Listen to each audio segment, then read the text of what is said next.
ایک مہم چلا رہے ہیں کہ جو عمران خان کے خلاف مہم چل رہی ہے کہ وہ اسپورٹ کے چانسلر نہ بن سکتے ہیں، آپ کی کیا رائے ہے؟ کیا ان کو روکا جانا چاہیے؟ دیکھیں، عمران خان کے ساتھ ظلم ہو رہا ہے، عمران خان کے ساتھ زیادتی ہو رہی ہے، اور میں سمجھتا ہوں کہ انہوں نے پاکستان کے جو مزاحمتی سیاست کرنے والے سیاستدان ہیں ان کو راستہ دکھایا ہے کہ وہ گزشتہ 1 سال سے جیل کے اندر استقامت سے ڈٹے ہوئے ہیں۔ یہ ان کا کریڈٹ ہے۔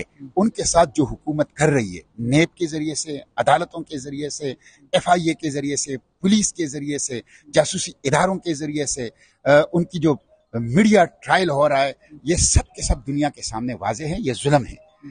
وہ ضمیر کا قیدی ہے، ان کو رہا کیا جائے، ان کے خلاف یہ پروپیگنڈا ختم کیا جائے۔ وہ اگر وہاں پہ آکسفورڈ کا الیکشن لڑ رہے ہیں، میں سمجھتا ہوں یہ پاکستان کے لیے ایک اعزاز ہے، اور اس سے پاکستان کا سافٹ امیج سامنے، عوام کے سامنے ڈاکٹر عافیہ کے کیس کو بالکل بلیک اینڈ وائٹ میں سامنے کر دیا۔ ایک عمران شفیق ایڈوکیٹ جو ڈاکٹر فوزیہ کے وکیل ہیں ڈاکٹر عافیہ کیس میں، اور دوسرا سردار اعجاز اسحاق صاحب جو جسٹس ہیں